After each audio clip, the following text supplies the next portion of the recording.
Palavra da Verdade, com Hernandes Dias Lopes. Meus amados, nós vamos abrir a Palavra de Deus no Evangelho de Jesus Cristo, conforme o registro de Marcos, capítulo 2. Marcos, capítulo 2. E faremos a leitura do verso 1 ao verso 12. Marcos 2, de 1 a 12.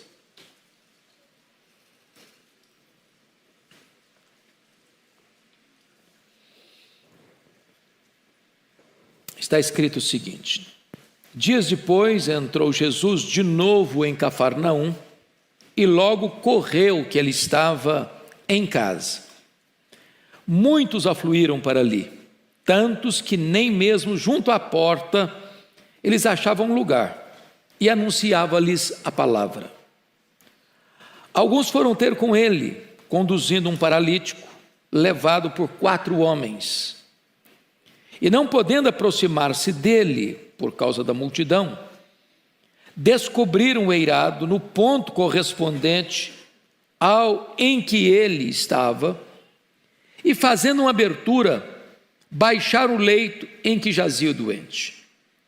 Vendo-lhes a fé, Jesus disse ao paralítico: filho, os teus pecados estão perdoados. Mas alguns dos escribas estavam assentados ali e arrazoavam em seu coração: por que fala ele deste modo? Isto é blasfêmia. Quem pode perdoar pecados, senão um, que é Deus?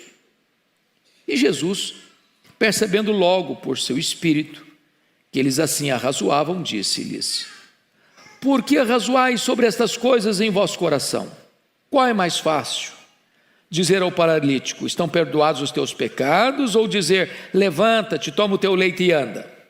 Ora, para que saibais que o Filho do Homem tem sobre a terra autoridade para perdoar pecados, disse ao paralítico: eu te mando, levanta-te, toma o teu leito e vai para a tua casa. Então, ele se levantou e no mesmo instante, tomando o leito, retirou-se à vista de todos, a ponto de se admirarem todos e darem glória a Deus, dizendo: jamais vimos coisa assim.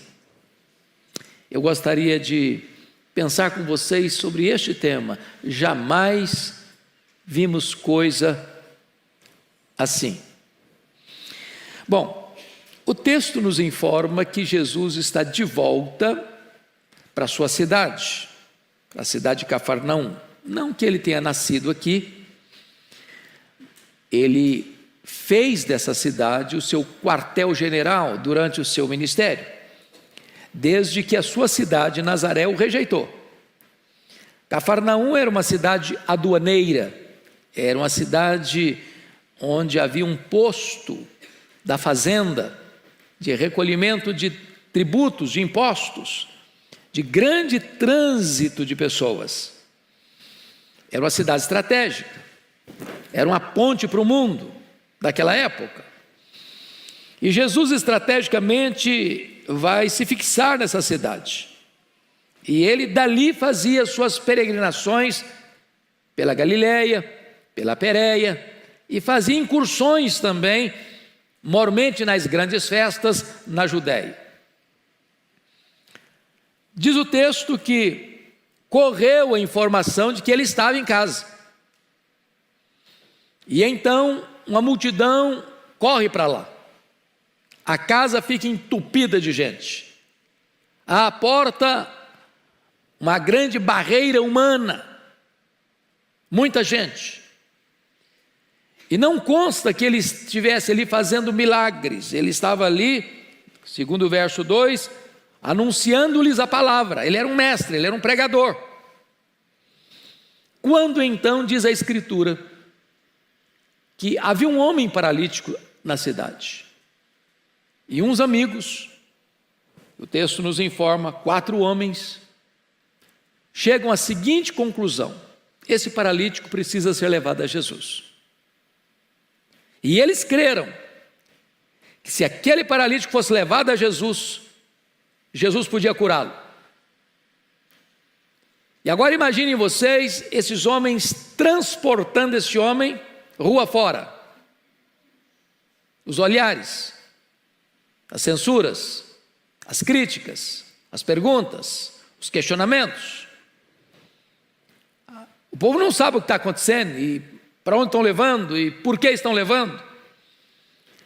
Diz a Escritura que quando eles chegam, eles não conseguem sequer acesso com o homem na cama, como estava, sendo transportado. E então, diz a Escritura, que eles tomam a decisão, já que ninguém abre ala para eles passarem, já que ninguém dá prioridade, como se tem hoje, para determinados grupos, prioridade de acesso.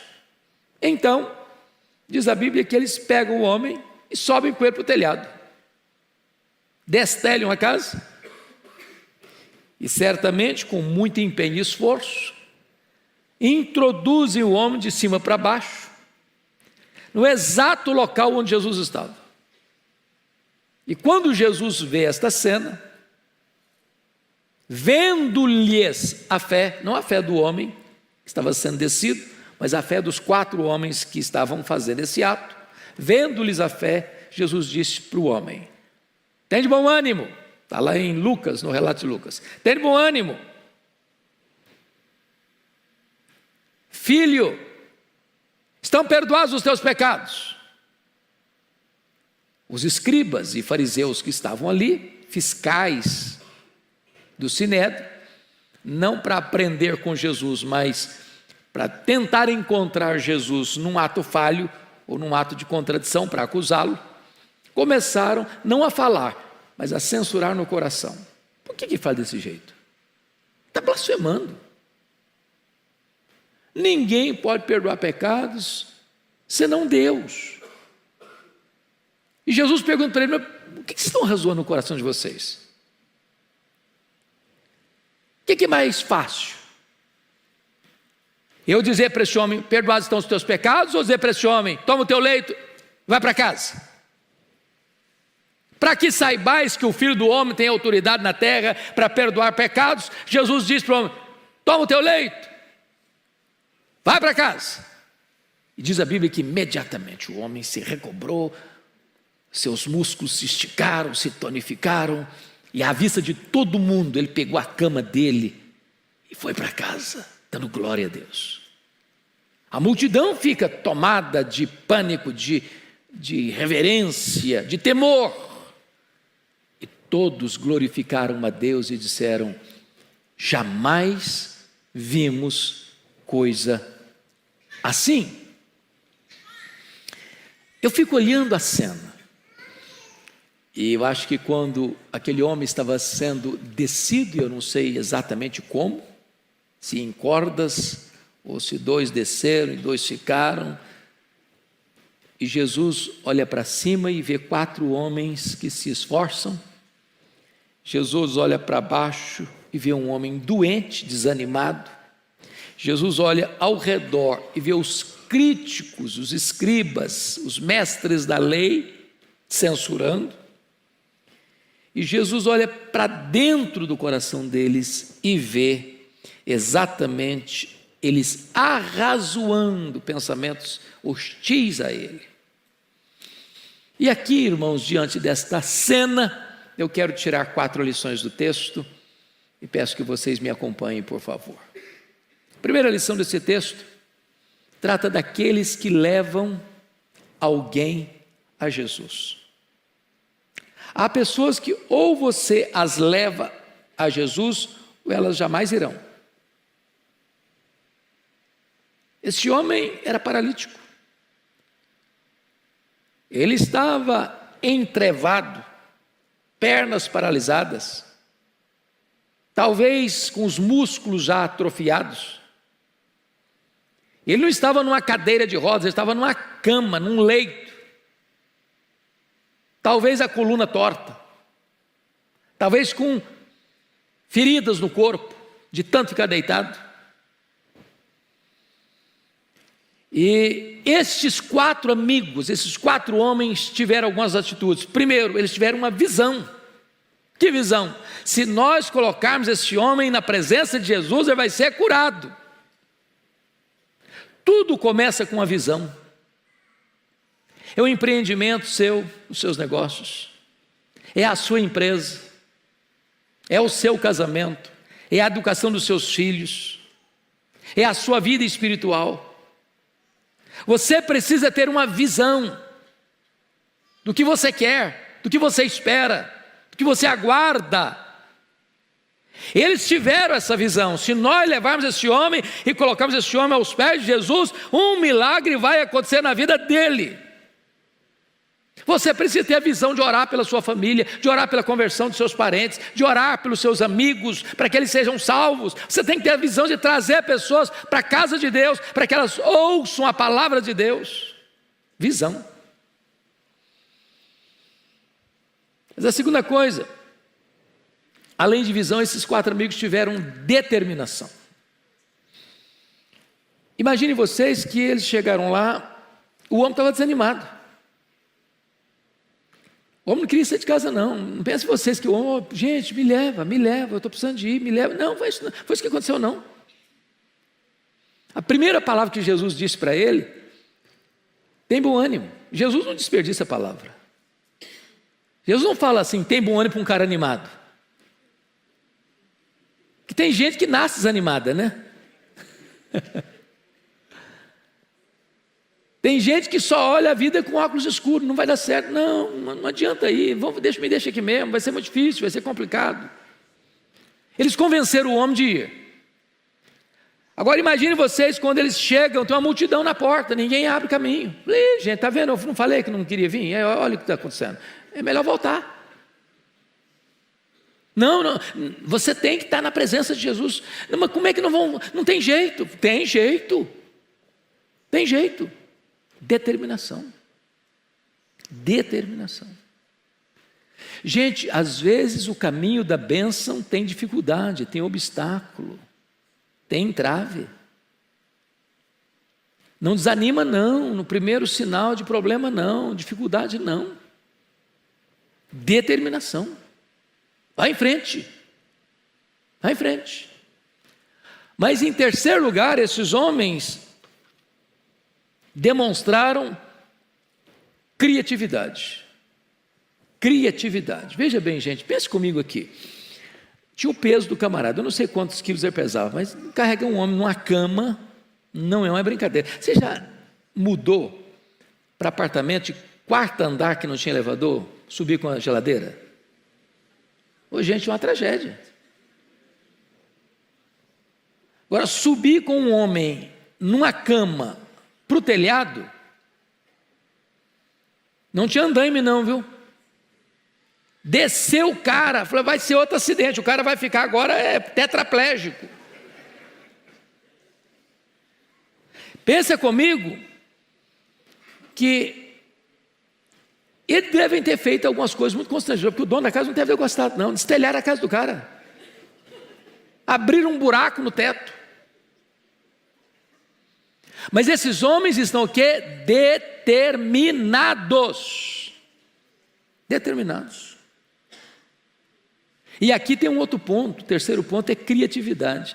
No manual de como levar um paralítico a Jesus, certamente não tinha essa cláusula lá. Olha, quando você chegar, a porta estiver cheia de gente, você sobe para o telhado. Não tinha. Há coisas na vida que você não vai encontrar uma fórmula, uma receita de bolo, como fazer.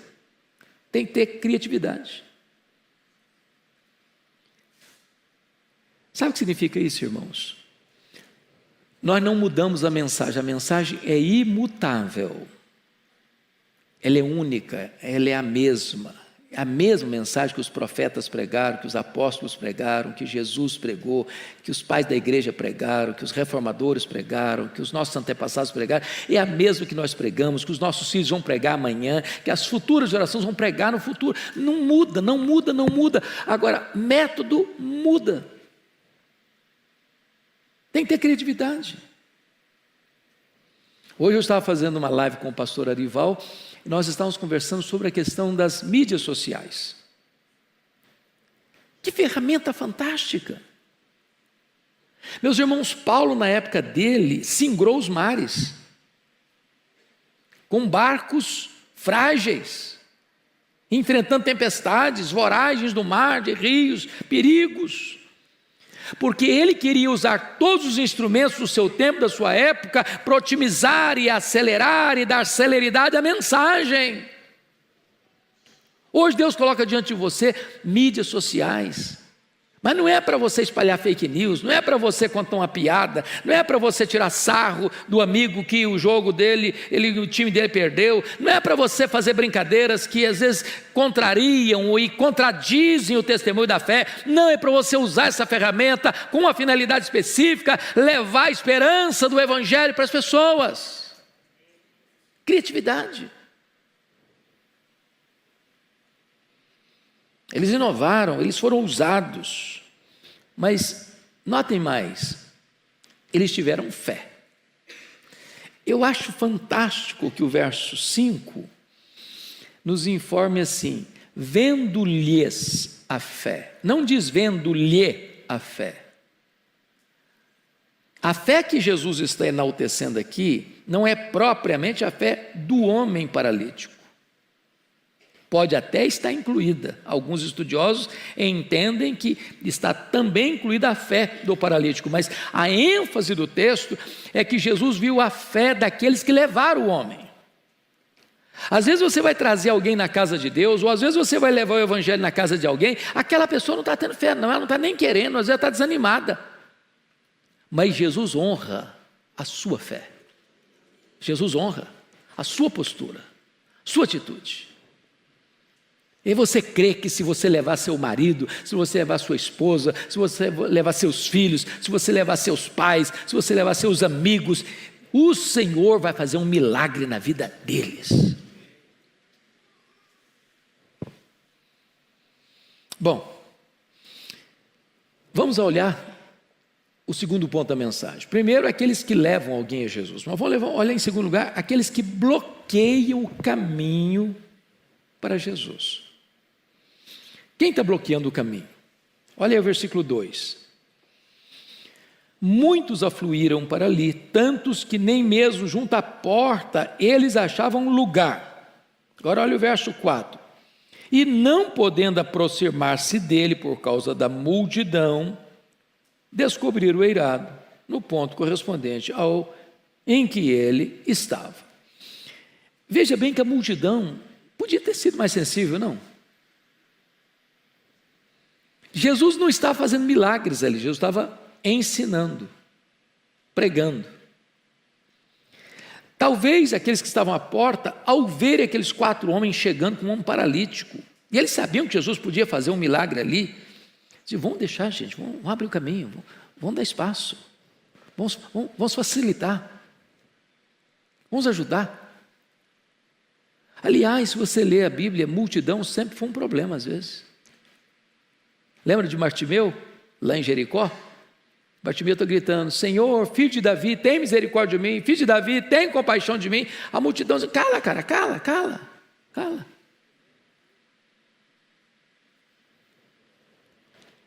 O ditado popular que a voz do povo e a voz de Deus não tem amparo na Bíblia, não. Às vezes a multidão quer atrapalhar, quer fechar o caminho, quer impedir de vocês de levar as pessoas a Cristo. Mas, em segundo lugar, os escribas e doutores da lei. Olha o verso 6 comigo aí. Mas alguns dos escribas estavam assentados ali e arrazoavam em seu coração. Me permita dar uma olhadinha lá em Mateus 9, o texto paralelo.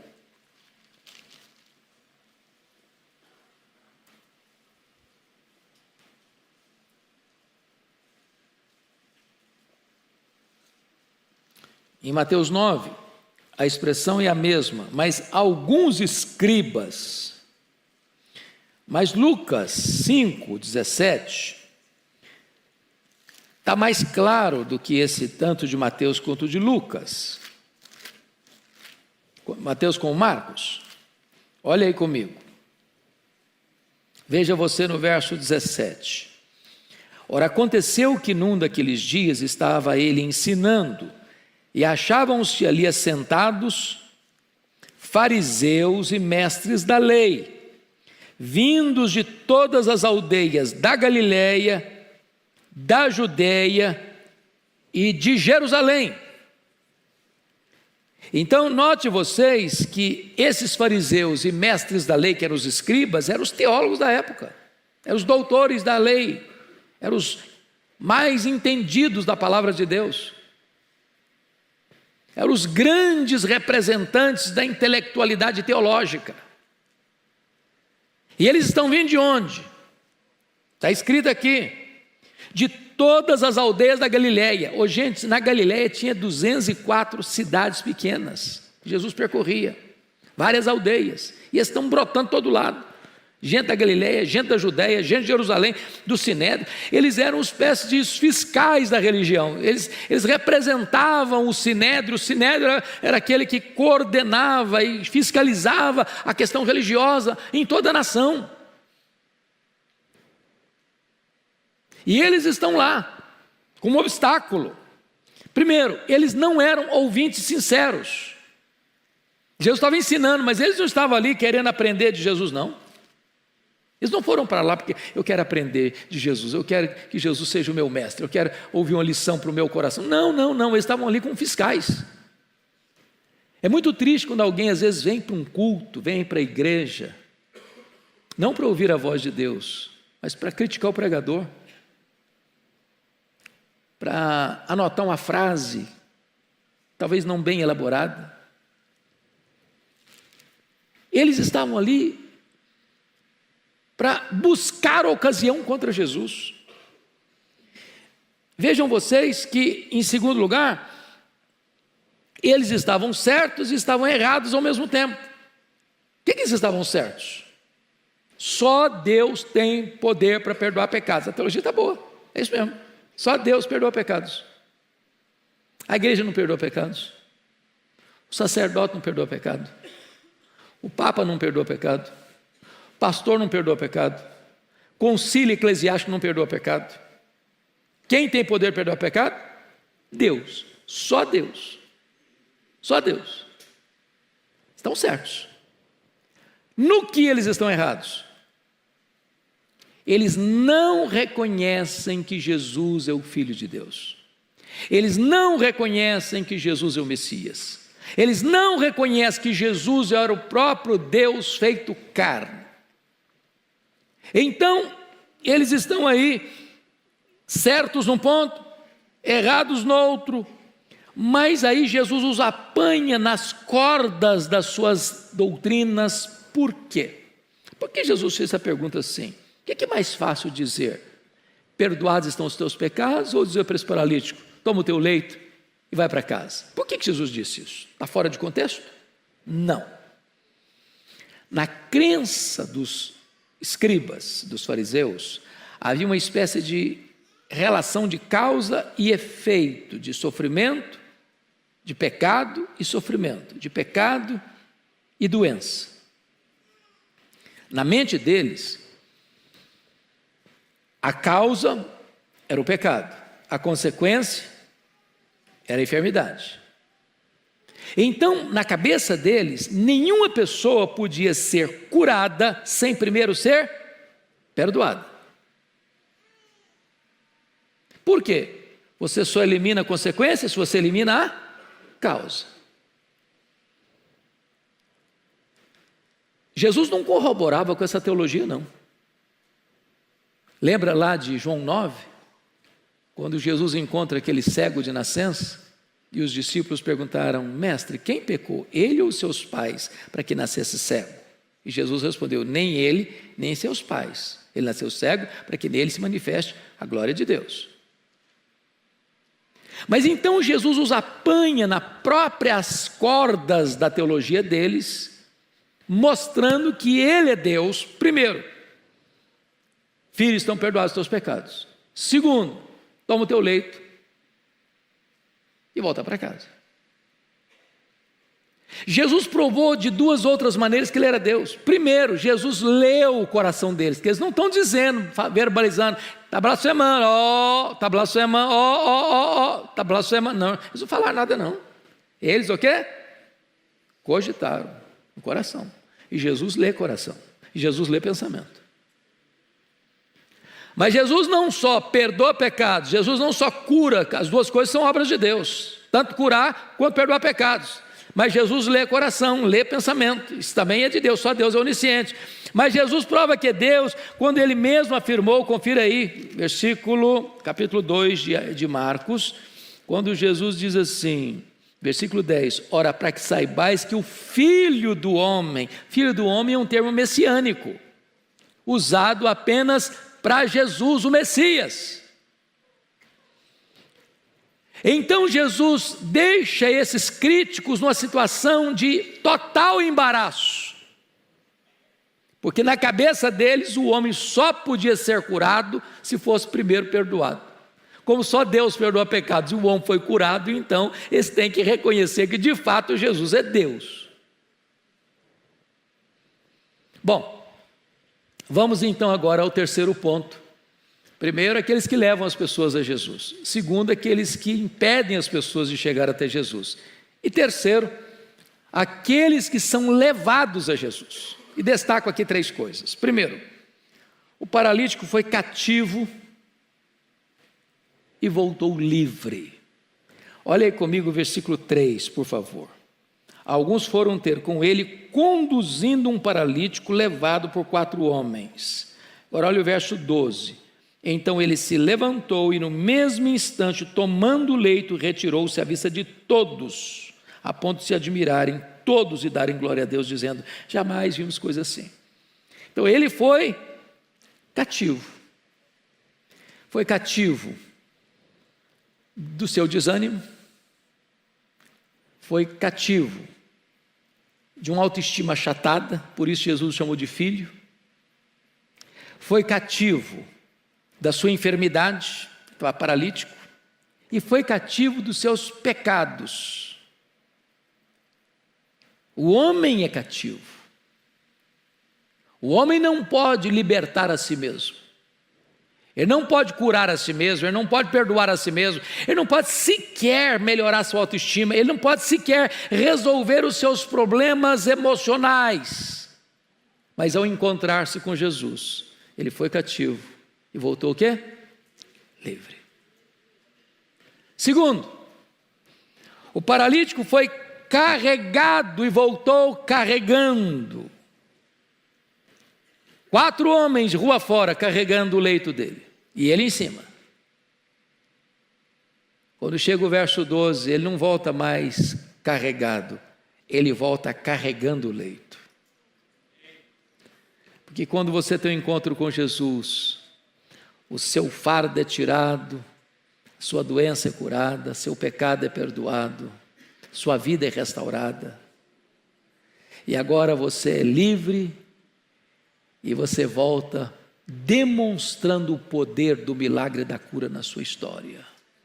Você não precisa ser mais carregado, agora é você quem carrega. Terceiro, ele foi buscar uma bênção e voltou com 2 bênçãos. Isso é impressionante, irmãos. Às vezes o sofrimento leva o homem a Deus. Porque estava doente, ele foi levado a Cristo.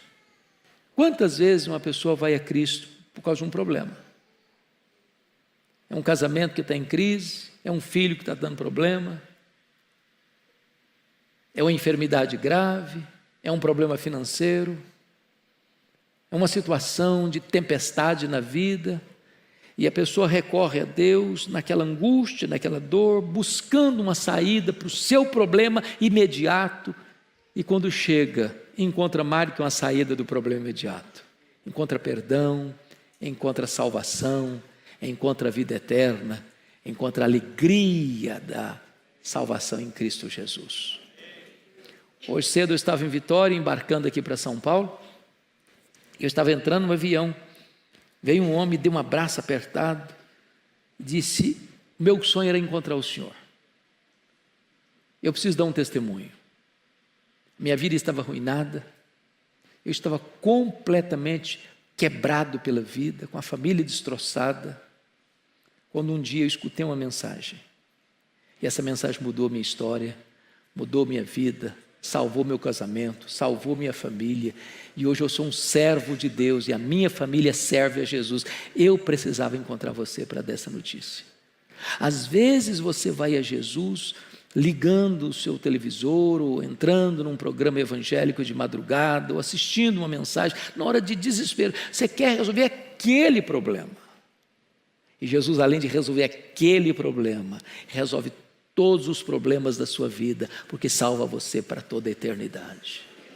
Ele foi buscar cura e ele encontrou além da cura, salvação. Filho, perdoados são os seus pecados. Mas aí quem tem a última parte dessa mensagem, meus irmãos? Primeiro, os que levam as pessoas a Cristo. Segundo, as pessoas que atrapalham as pessoas de chegar a Cristo. Terceiro, os que são levados a Cristo. Em quarto lugar, a intervenção de Jesus àqueles que são levados a Ele. O que Jesus fez com esse homem?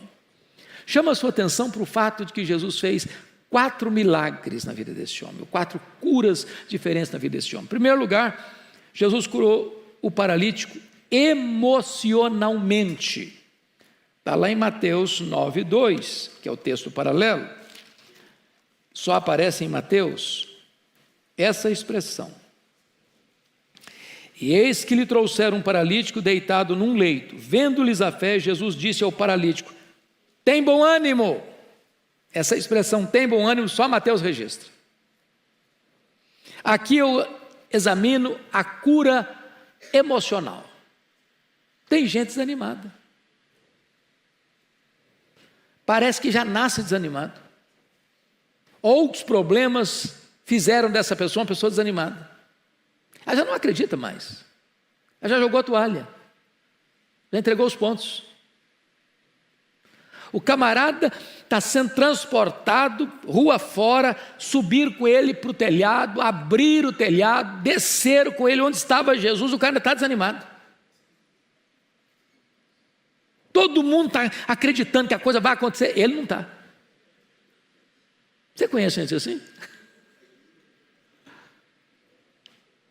Aí Jesus disse para o cara: tem bom ânimo, cara, tem bom ânimo, vai dar certo, vai acontecer.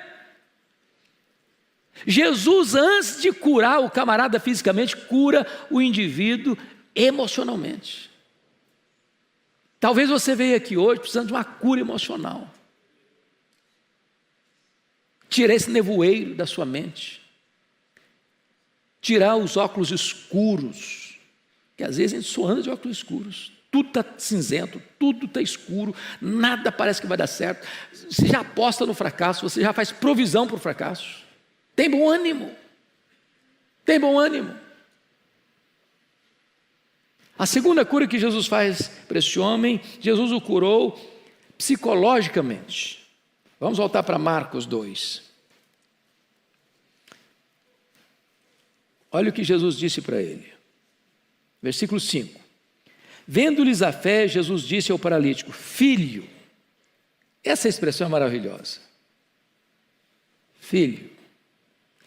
Vocês se lembram lá de João, capítulo 21, os discípulos acovardados, né? E Pedro, ao chegar na Galileia, não encontra Jesus lá, e ele diz para os seus colegas assim: eu vou pescar. E ele está dizendo: olha, fim de linha para mim, eu vou voltar para as redes, vou voltar para o passado, vou recomeçar o que eu deixei lá atrás, porque para mim não tem mais jeito mesmo. Meu sonho acabou, meu futuro acabou, meu projeto de ser discípulo terminou, então vou voltar para as redes. E quando Jesus se dirige a eles a 100 metros de distância, disse: filhos, filhos. Que palavra! Para quem está fugindo, para quem está desanimado, para quem está desistindo, para quem está jogando a toalha. Filhos. Jesus chamou esse homem de filho, para curar a psique dele, para curar esse mundo psicológico turbulento, cinzento, nebuloso. Filho, o que Jesus está dizendo para esse homem é o seguinte: você tem valor. Você está doente, você está numa cama, você está desanimado, você tem valor. Eu estou te chamando de filho. É o termo mais doce, é o termo mais amável. Tem nessa palavra mais de 1 tonelada de graça. Filho, filho. Mas em terceiro lugar, Jesus cura esse homem espiritualmente. Jesus diz aí, olha comigo, confira aí, versículo de número 5. Filho, os teus pecados estão perdoados. E eu acho isso maravilhoso, que o homem não chegou para Jesus: Jesus, olha, eu sou um miserável pecador, então o Senhor me perdoou. Não, o homem nem confessou o pecado, Jesus está perdoando. Oh, graça maravilhosa. Os teus pecados estão perdoados. Meus irmãos, não tem palavra mais libertadora do que essa. Porque a maior tragédia da nossa vida é o pecado. Pior do que a doença.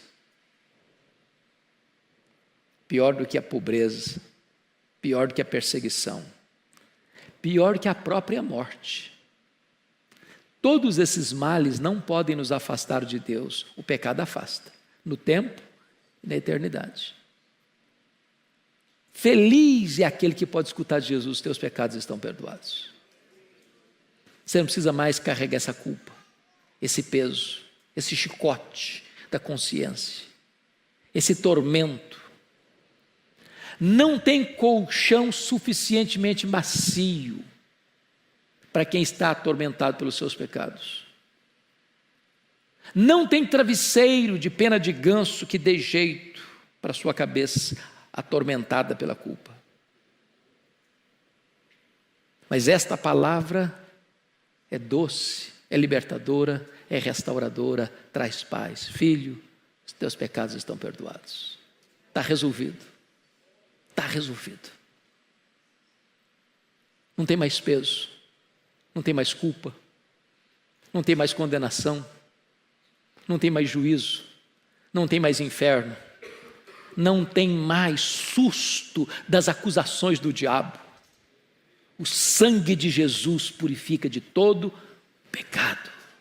Não importa o que você fez, não importa quão longe você foi, não importa quão profundamente você caiu, não importa quão acorrentado você ficou no cipoal do diabo, Jesus está dizendo para você hoje, aqui nesta noite: filho, os teus pecados estão perdoados. Vida nova, recomeço na presença de Deus. Mas finalmente, Jesus cura esse homem fisicamente. Olha comigo os versos 10 a 12. Ora, para que saibais que o Filho do Homem tem sobre a terra autoridade para perdoar pecados, disse ao paralítico: eu te mando, levanta-te, toma o teu leito e vai para a tua casa. O resultado está no 12. Então ele se levantou e no mesmo instante, tomando o leito, retirou-se à vista de todos, a ponto de se admirarem todos e darem glória a Deus, dizendo: jamais vimos coisa assim. Eu acho tão incrível as curas de Jesus, porque imagine você um homem paralítico no seu leito. Qualquer pessoa que fica muito tempo numa cama, um paralítico, os músculos atrofiam. Mesmo que ele seja curado, é preciso fazer muitas sessões de fisioterapia para tonificar os músculos, para ele poder reaprender a andar. Mas quando Jesus cura, ele não cura crediário, ele não cura prestação, ele não cura em doses homeopáticas, ele cura para valer, ele resolve de fato. Ele não faz a obra pela metade, ele não faz escondido, ele sai curado diante de todos. É verificável, é atestado. E hoje ele pode também trazer cura para nós. Ele é o mesmo ontem, hoje, para sempre o mesmo. Ele é o Jeová Rafá, ele tem todo o poder. Eu quero concluir, meus amados, destacando o que está escrito aí no verso 12. Houve grande admiração entre as pessoas, a ponto de se admirarem todos, não alguns, todos. Quando Jesus manifesta o seu poder, há admiração. Você olha e diz, será que é a mesma pessoa? Domingo agora, uma ovelha querida lá em Vitória me procurou e disse, pastor, eu preciso contar uma bênção. Uma pessoa muito feliz, alegre, corajosa, que testemunha da sua fé. E ela já falava de Jesus para um homem que ela dizia era a pessoa mais difícil. Sabe aquela pessoa que diz, olha, humanamente é impossível você pensar numa pessoa dessa convertida. E ela disse, pois esse homem, já com mais de 80 anos, me chamou à sua casa e me contou a transformação que Jesus operou. As pessoas estão boquiabertas, pasmas. Esse fulano? Ah, não. Esse fulano mesmo. Está convertido, está transformado. Você já imaginou o espanto lá em Jerusalém quando viram Saulo de Tarso convertido? O cara era um monstro. O cara mandava matar. Mandou matar muitos santos em Jerusalém. Convertido. Mas mais do que isso, versículo 12 diz, e darem, a ponto de todos se admirarem e darem glória a Deus. Glória a Deus, não é obra humana, não é sugestionamento psicológico, não é jogo emocional, não é frase de efeito. Não tem outra explicação a não ser uma obra miraculosa de Deus, e então é Deus que tem que ser exaltado. E aqui, então vem outra coisa maravilhosa, que está escrito aqui no verso 11, eu te mando, levanta-te, toma o teu leito e vai para onde? Para a tua casa. É restituição à família. Até hoje você foi uma preocupação para a sua família, até hoje você foi motivo de angústia para a sua família, até hoje você não pôde ajudar a sua família, você não pôde prover para a sua família, agora volta para a sua casa, volta para a sua família, para você ser motivo de alegria, para você ser patrocinador, para você ser provedor, para você ser uma bênção. Talvez você veja que hoje alguém na sua casa traz choro e dor na sua família, pois Jesus pode fazer um milagre e essa pessoa pode voltar para casa, para a família, para ser motivo de bênção e de alegria. E a conclusão não podia ser outra, todos dizendo, jamais vimos coisa assim. O outro evangelista diz, hoje vimos milagres. Esse mesmo Jesus está aqui hoje. Está aqui hoje. E Ele pode fazer as mesmas coisas.